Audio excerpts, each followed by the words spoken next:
দর্শক, তীব্র তাপপ্রবাহের আরও খবর জানাতে কুষ্টিয়া থেকে যুক্ত হচ্ছেন সহকর্মী শরীফ বিশ্বাস এবং রাজশাহীতে রয়েছেন আরেক সহকর্মী আবরার শাহীন। আমরা শুরুতেই কুষ্টিয়ায় শরীফ বিশ্বাসের কাছ থেকে ঘুরে আসতে চাই। শরীফ,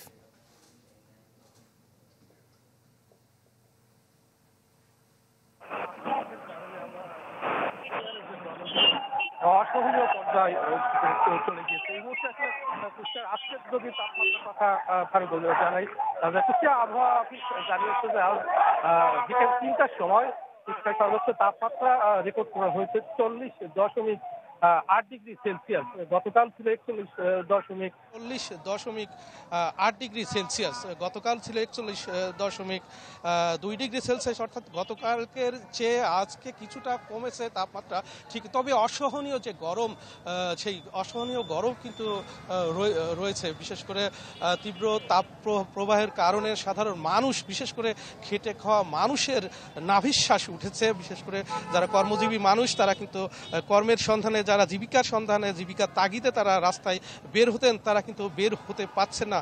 রাস্তাঘাট অনেকটাই ফাঁকা, দোকানপাট বন্ধ, সব মিলিয়ে খুব বাজে অবস্থা, খুব খারাপ অবস্থার মধ্য দিয়ে বিশেষ করে বৈরী আবহাওয়ার কারণে এই পরিস্থিতি তৈরি হচ্ছে। আরেকটি তথ্য ফারুক আপনাকে জানিয়ে রাখি, তীব্র তাপ প্রবাহের কারণে যেটি হয়েছে, সুপেয় পানির কিন্তু তীব্র সংকট দেখা দিয়েছে। বিশেষ করে স্থানীয় যে নদী, খাল, বিল শুকিয়ে যাওয়ার কারণে এই পরিস্থিতি তৈরি হয়েছে।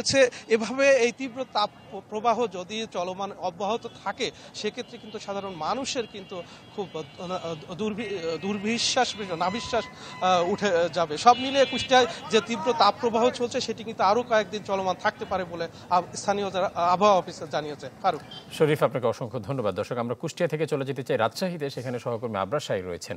আবরার,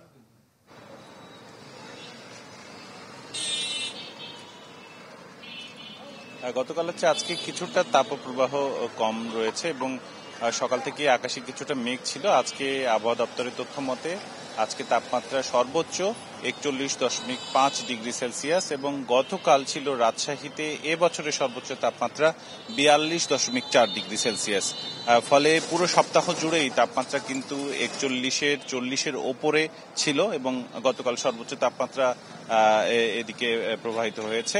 সিটি কর্পোরেশন এরই মধ্যে উদ্যোগ নিয়েছে, প্রত্যেকটি মোড়ে মোড়ে তারা বুথ বসিয়েছে, যেখানে সারাদিনই তৃষ্ণার্ত মানুষদের পানি, স্যালাইন, শরবত সরবরাহ করা হচ্ছে। এর বাইরে বিভিন্ন রাস্তায় মাইকিং সহ অন্যান্য সচেতনতামূলক যে সতর্কীকরণ, হিট ওয়েভ থেকে বাঁচার জন্য, সেটার জন্য মাইকিং করা হচ্ছে। দুটি ভয়াবহ বিষয় উঠে এসেছে রাজশাহীতে।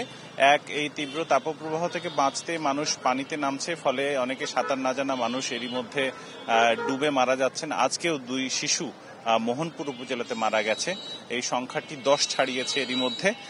আরেকটি ভয়াবহ বিষয় হচ্ছে যে আমের রাজধানী রাজশাহী বলা হলেও এবছর তাপপ্রবাহের কারণে আমের উৎপাদন একেবারেই 50% নিচে নামতে পারে বলে শঙ্কা করেছেন যারা ব্যবসায়ী এবং আম চাষি রয়েছেন তারা।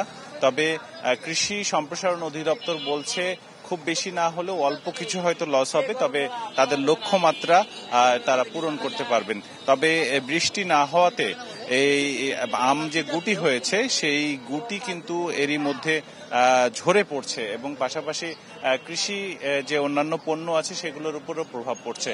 ফলে বলা যায় যে আসলে সবারই চাওয়া খুব শিগগিরই এক পশলা বৃষ্টি এবং এই তাপপ্রবাহ যেন আর না থাকে, সেটি আসলে সবার চাওয়া। এরই মধ্যে রাজশাহী সহ আশপাশের উপজেলাগুলোতেও যে বিশেষ প্রার্থনা বৃষ্টি চেয়ে, সেটি কিন্তু হচ্ছে এখন পর্যন্ত। আর হাসপাতালগুলোতেও রোগীর সংখ্যা বাড়ছে, তবে চিকিৎসকরা বলছেন যে নিজেকে ঠান্ডা রেখে এবং বয়োবৃদ্ধ এবং শিশুদের মূলত তরল জাতীয় খাবার খাইয়ে তাদেরকে এই রোগ প্রতিরোধ থেকে বা তাপপ্রবাহ থেকে বাঁচানো যায়। এ ছিল আমার কাছে রাজশাহী থেকে তাপপ্রবাহের খবর। আবরার, আপনাকে অসংখ্য ধন্যবাদ। দর্শক, রাজধানীর বাইরে তাপপ্রবাহের খবর জানাচ্ছিলেন আমাদের